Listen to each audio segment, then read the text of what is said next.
Hi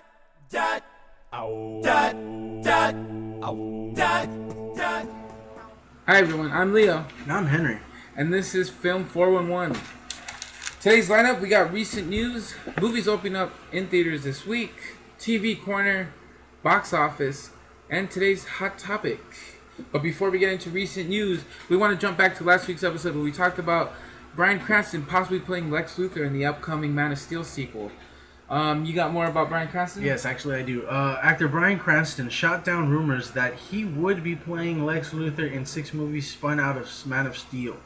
Quote, 6 movies. This is all news to me. He also told the Boston Globe in a profile that he ran Sunday, I think that maybe my name is bandied about because I'm known to be bald. What bald guy can we get next? Yeah, that pretty much reassures what you said last week, that people are speculating him because he's bald. You hear that, people? I was right. So, there you go. Bryan Cranston is not Lex Luthor. Sorry, people. So, today's recent news, we got Charlie Hunnam and Dakota Johnson to play Anastasia Steele and Christian Grey in 50 Shades of Grey. For those of you that don't know, Charlie Hunnam is in Sons of Anarchy, and he also played in Pacific Rim. I saw Pacific Rim. You saw Pacific Rim. I loved it. We both liked Charlie Hunnam in there. He likes Charlie Hunnam in Sons of Anarchy. I have not seen it. But there is some sort of backlash to him because people did not speculate that it would be him. There has been names thrown around for quite a while of who would play these lead roles, and his was not one of them. So it's going to be interesting how people react when he is playing and what they think of the film. So next, we got Disney's Tomorrowland started filming just a couple weeks ago, and that's going to be starring George Clooney. And Henry, you have the storyline. Actually, yes, I do. The film is about a teenage girl played by Casey Newton, a genius middle-aged man played by Frank Walker, and a prepubescent girl robot played by Raffi Cassidy, who attempts to get to and unravel what happened to Tomorrowland, which exists in an alternate dimension in order to save the world. Wow, that's interesting. Yeah, it actually is. It sounds good. I like it. I'd watch it. When I heard there was going to be a Tomorrowland movie, I couldn't really come up with what they would do with it. But this sounds like a good direction. I'm interested. You know, I will be going to see it. Next, This Is the End, starring James Franco, Seth Rogen, Jonah Hill, and many others, is set to be returning to theaters in a re-release. You got more on that one, don't you? Yes, actually, it's right here. The well-reviewed R-rated comedy has made $96.8 million to date at the domestic box office since opening June 12th.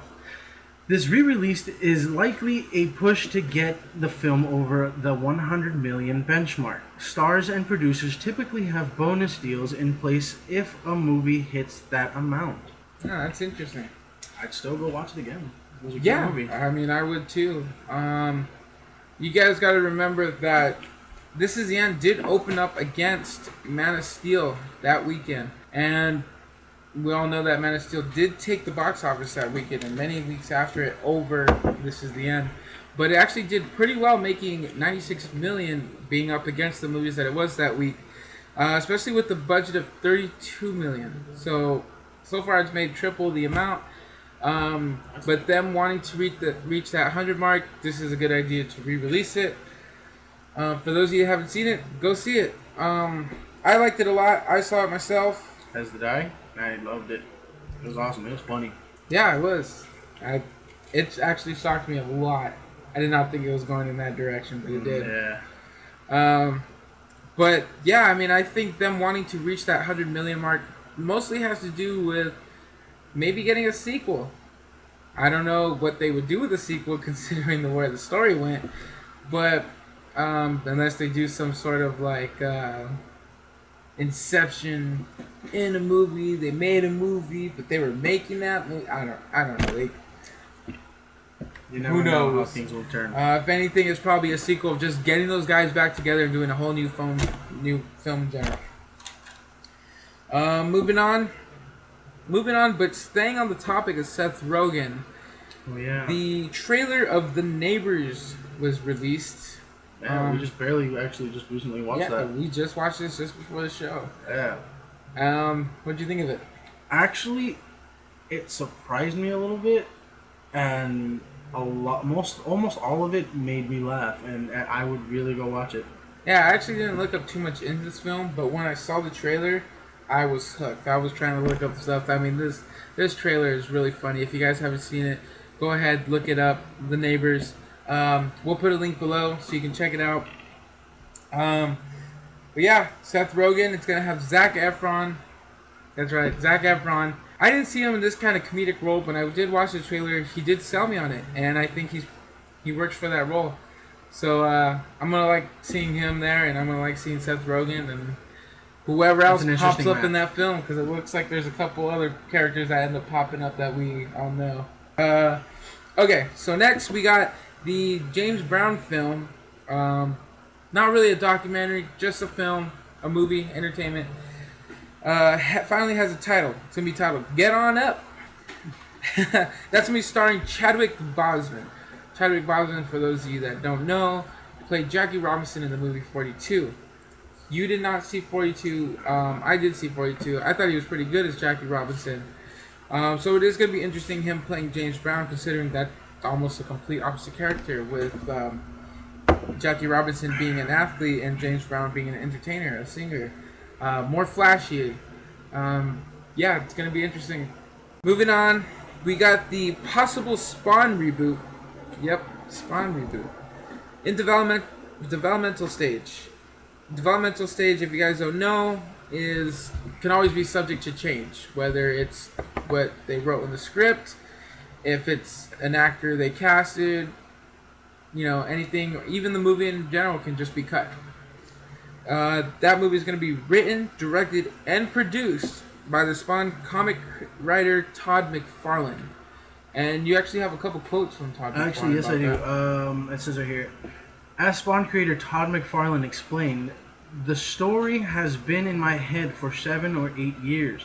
The movie idea is neither a recap or continuation. It is a standalone story that will be R-rated, creepy, and scary. As McFarlane also explained, it's not going to be a giant budget with a lot of special effects. It's going to be more of a horror movie and a thriller movie, not a superhero one. Oh, that's interesting. It is.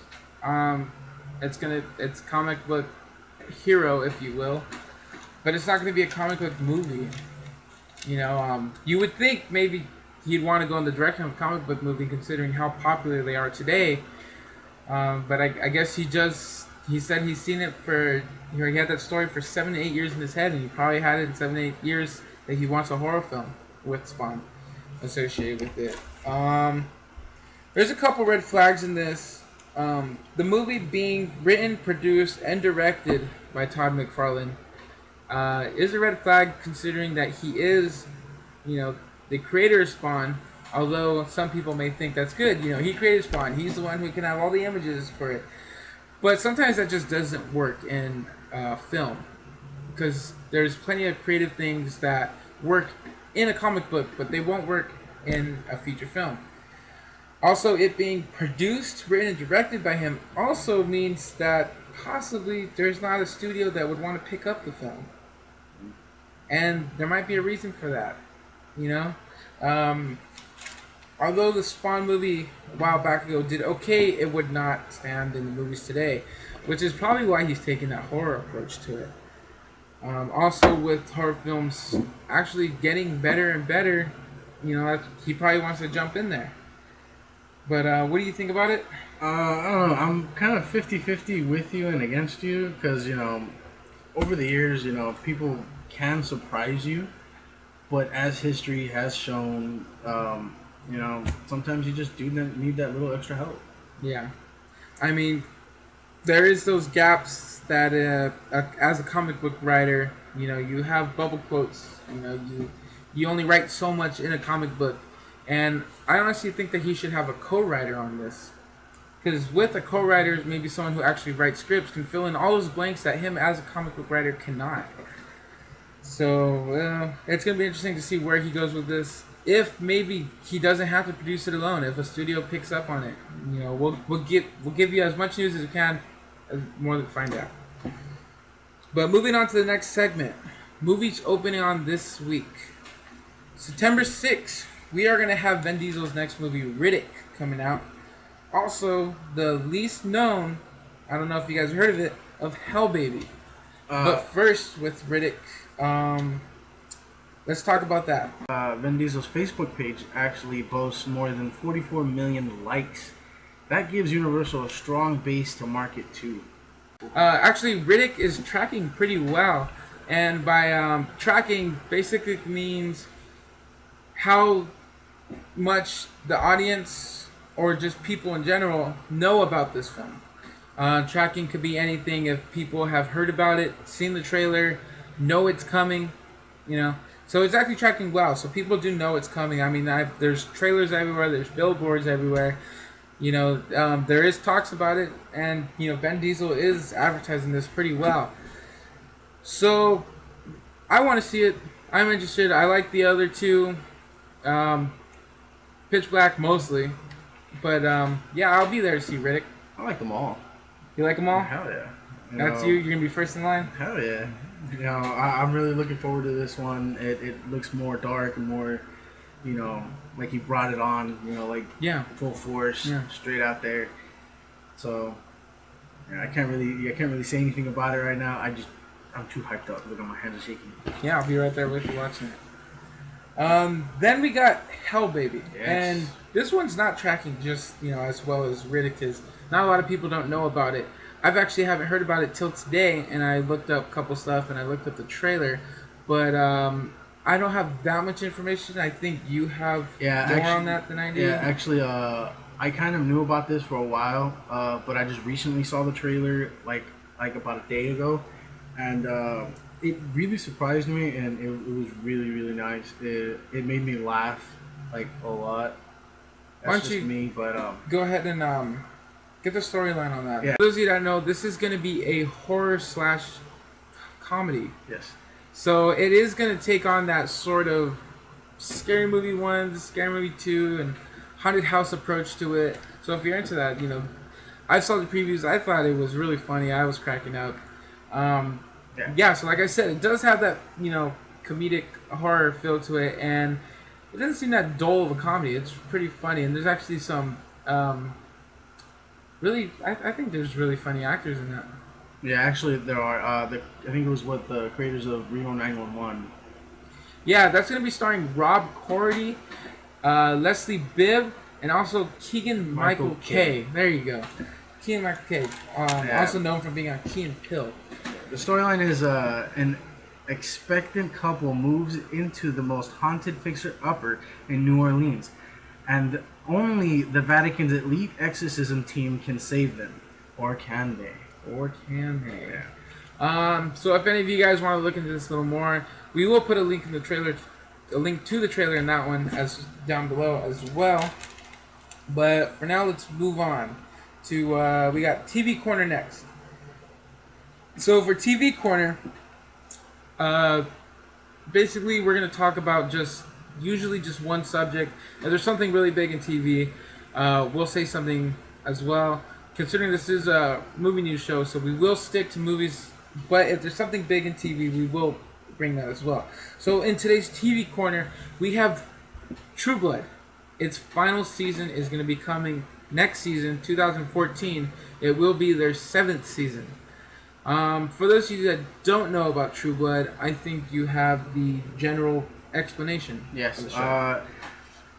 It's mixing romance, suspense, mystery, and humor. True Blood takes place in a world where vampires and humans coexist.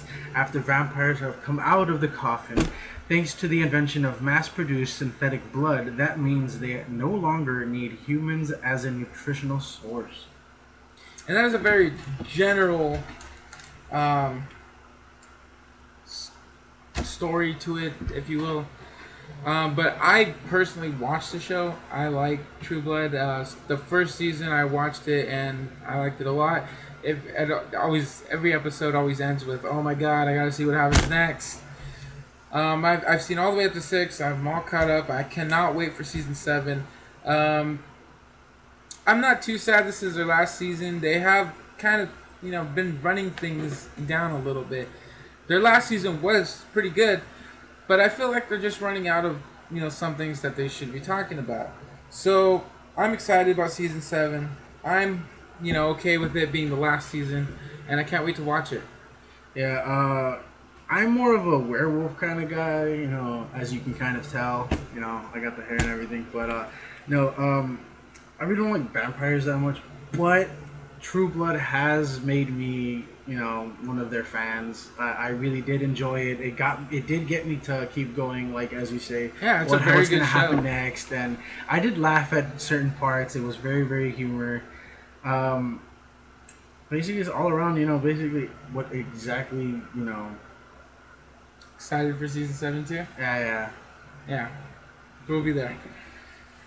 So next we got current box office, one of my favorite segments. So for the box office, Henry's going to read off all 10 of the, or actually let's say just the top 10 films that were in box office this week, and he will also be listing the total gross income that movie has made so far. It is not just the weekend gross, it is the overall what it's made so far. So Henry, go ahead. I feel honored. Okay. Number 1, Lee Daniels' The Butler, with a 79.3 million total. At number 2, One Direction, This Is Us, at 18 million. We're the Millers at number 3 with 112.9 million. Planes at number 4, 73.8 million. Number 5 is Instructions Not Included at 10 million. Number 6, Elysium at 80.4 million. The Mortal Instruments at 7, 24.3 million. The World's End at 8, 17.9 million. Number 9 is Percy Jackson's Sea of Monsters, 56.6 million. And at number 10, Getaway, 5.5 million. So there you go. That's the top 10 in the box office. But there is actually some main topics we should talk about the box office. One being The Butler, also being number 1. The Butler has been out for 3 weeks now, and this past weekend actually made $20 million. And that's really good for being just the third week. But in total, it has made $79 million. But the thing to talk about this is the budget to make that film was only $30 million. So with it only being 30 weeks in and it already doubling what the budget was, that movie is doing really, really well. And also, it's going to be in there for another 3-4 weeks. I'm pretty sure it's going to make over 100 million. That's a big one for, that movie. Number 3, We're the Millers, has been out for 4 weeks now, and that one has made 112 million so far. It's most likely going to be in the theaters for another 3, maybe 4 weeks. But the thing to talk about that is the budget was only 37 million. So it's almost quadrupled what the budget was. And that's really good for the Millers. And the thing to point out about that is that means there's possibly going to be a sequel to that. What? Yeah. I've actually watched We're the Millers. And I have not. You have Bad not reporting on myself. Yet. It was really funny. There was some moments that were slow, but for the most part, it always picked up again, and I liked it, and I would not mind a sequel at all. But if there is a sequel, please, please, please don't be the same movie. I don't want to see them in an RV again. I don't want to see them taking a trip again. Make them at home. Make something happen. I want to see them as a family, being a part of society. And then number 6, we got Elysium. And this one is not doing as well as The Butler or We're the Millers. This has also been out for 4 weeks and has made 80 million so far. But the bad part about this, its budget is 115 million. So it has not even reached its budget mark yet. And being 4 weeks in, this movie should have already passed that. This movie was a highly anticipated movie. And this is just, a flop right now. At this point, I'm pretty sure the film company is just hoping to break even. If they break even, at least, they're okay. They don't want to lose any money. So with it being out probably for another 3 or 4 weeks as well, we'll see where that ends up. Hopefully it does break even. Maybe even make just a little bit of money on there. We'll see though. Last we got Percy Jackson at number 9. This one as well is not doing so good. It has also been out for 4 weeks. Its gross income so far is 56 million, but the budget on that one is 90 million. So it's still got quite a ways to break even. Unfortunately, a movie like Percy Jackson, even with it out being for another 3 weeks, might not make it. Right now, I'm pretty sure they're just praying that they break even. Again, you never know. You never know. But the thing about to look in this is that it's most likely not going to get a sequel to that as well. Or I should say a trilogy. I don't know, sometimes you might want a gun for it. Because there is 3 books. I think there's 4 actually. 4 books? I'm not sure. I know there's 3 for sure. I think there's 4. And with this being the second film, I'm not sure if it's going to get a third one with numbers like this. Especially if it really loses money and by the time it leaves theaters, if it doesn't at least make a little bit of money, I kind of doubt that we'll see a sequel or a trilogy. I'm sorry. I mean, of course, there's always those movies that don't deserve a sequel, but they get one anyways. But I just don't feel like that would happen with this movie. But that's it, for the main topics in the top 10 box office. But there is an honorable mention. At number 13, we have Despicable Me 2. Little cousin's favorites. And this one cost 74 million. That was their budget on it, which was kind of high for an animated film. But the thing is, with it being out for, I don't know, like 8 weeks now, 2 months, maybe even 2.5 months, being number 13, it has made 355 million. With its 74 million budget, this movie did way better than they probably thought it was going to be. Or as expected. Yeah, especially. But the thing is, they're going to make a third one. There is obviously going to be Despicable Me 3. I know there is in concept right now, and they have announced that they want to do a Minions standalone movie, where it's just the Minions.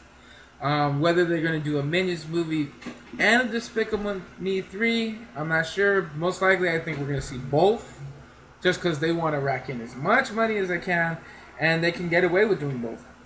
So it's going to be interesting to see where they go with that. So that's it for the box office today. Last but not least, we got today's hot topic.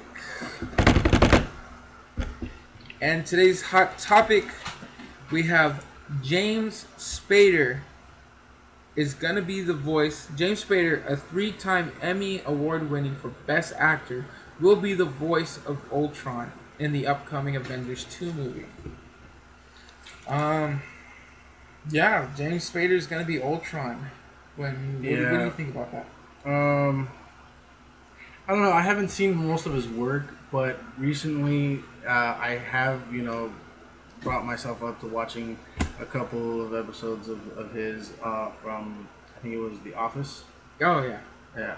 And a couple of other old movies of his, which I can't recall right now. He's actually well known in TV. I know he has quite a show that he was in. He so far I'm actually okay with it. I'm content. He's a pretty good. Yeah, I mean, I think his voice is gonna be good for Ultron. Obviously it's gonna be somewhat distorted. They're gonna make it more robot, if you will. But overall, I think it's good. Most likely, I think that there should be some motion capture as well. Yeah, I mean, they said that's possible. Yeah. So, but one thing to mention is if there has been speculation that Jarvis, Iron Man's Jarvis program, also Tony Stark, is gonna be corrupted and either is or controlled by Ultron. So, in Comic-Con, they actually released footage of a Iron Man suit with the Jarvis program being corrupted by Ultron. Whether it's corrupted in the sense of becoming Ultron or just being controlled by Ultron. We're not sure yet. I'm pretty sure we won't know until we actually watch the film. But it can go in either direction. He can have an army of Iron Men, an army of corrupted Jarvises that he has in all the suits. Of course, wait, all the suits did get destroyed. I mean, who knows. But yeah. So, but then again, Ultron does. He can create his own army with Ultrons. Yeah. So, but also, if Ultron is Jarvis, if Jarvis is Ultron, if he corrupts him and he becomes, I think the thing to point out is most people thought, if it is Jarvis, that Paul Bettany, also known as the voice of Jarvis in the previous Iron Man films, would be Ultron. That does make sense.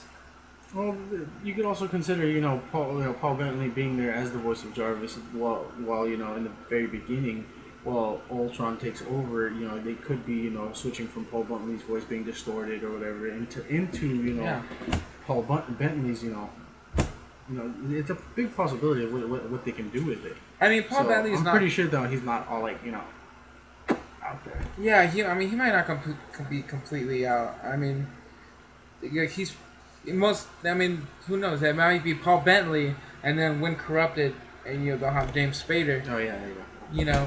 My bad. But I mean, it's gonna be interesting to see where they go with that. But also, Marvel had released some animatics of Avengers 2. In the one of the animatics, they had Tony Stark walking around with Jarvis talking to him, and Jarvis said explaining that or Iron Man's gonna regroup with the Avengers, I guess, because Jarvis is explaining like, oh, you don't need to regroup with them, and Tony Stark is like, well, why do you think that? And he basically explains like, well, you're better than them, you don't need them, they just hold you down, just basically really implanting how well he loves Iron Man. Like Jarvis just thinks Iron Man is the best thing in the world. Or an evil corrupted, Yeah, I mean that pretty much just helps concrete the fact that Jarvis, is confirmed that it's gonna get corrupted. So still that speculation's up there. Is Jarvis Ultron or is Ultron controlling Jarvis? We don't know, but with those animatics, we know for sure it's getting corrupted. Speaking of animatics, that other animatic with the group of the Avengers in a circle. Oh yeah. You tell me. Okay. So there was actually another animatic that got released, and with this animatic, they had sort of the similar from Avengers 1 when they had the Hulk, Thor, Captain America, Iron Man all standing, around in the circle, getting ready to fight. So this one was very similar to that in the sense that they still had Hulk, Iron Man, everyone just standing together, but also in that group was Wasp. So, possibility that Wasp might be in the Avengers 2. Wasp was in the early stages of this, when they started writing the script for this film, but ever since then you haven't really heard anything much. But in this animatic, you see Wasp. I mean, we don't know. I mean, this could be an early on animatic, maybe back when they actually did have the script and they wrote her in, so they drew her in. Oh yeah, she was supposed to be in the first one, wasn't she? Actually, yeah, she was supposed to be in the first Avengers. Yeah. I heard about that. The director, Joss Whedon, did want the Wasp in it. Yeah, and then they couldn't. But, the Marvel, Disney, they wanted to go with Black Widow. So they went with Black Widow, and so Wasp was not in it. But, this early on animatic, Wasp was in it. So still, who knows if she might be in it. Be interesting, though, that if Wasp is in there, it's funny that they're not going to introduce Hank Pym in this, in this film. And Hank Pym is Wasp's husband. Also know Hank Pym is Ant-Man. And the other connection there's a bunch of connections everywhere, is Hank Pym is the creator of Ultron. He's the one who made him. But yeah, he's not going to be in this film. They've already, said he's not. He will be in later films, but he's not going to be in Avengers 2. But with that, pretty much confirms that, Iron Man will be the creator, if you will, of Ultron. I'm pretty sure. Well, you never know. I mean, with his suit getting corrupted, I'm pretty sure over anyone else getting corrupted, that, it's confirmed that Iron Man is the creator of Ultron. So with no Hank Pym, but maybe a Janet Wasp, what do you, how do you feel about that? I'm actually not that upset. This is just me, though. My own opinion and thoughts and feelings. I never really got into Ant-Man or Hank Pym being there, so I'm just like, I'm okay with whatever they choose to put him in or not. Yeah. But I did like Wasp, so I'm actually happy if they do put Wasp in there. But again, I might be a little upset when they don't, but I'll still be okay with it. I'm gonna love to watch the they have movie. So many characters in Avengers 2 already. It's gonna be crazy how they're gonna balance them all. Either way, I'm really looking forward to this movie, and I really can't say anything until I watch the movie. Yeah.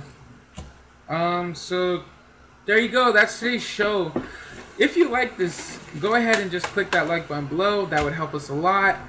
Also, in the comment section below, if you want to leave any comments, critiques, if you just want to give us a shout out, go ahead. Okay, everyone. Until next week.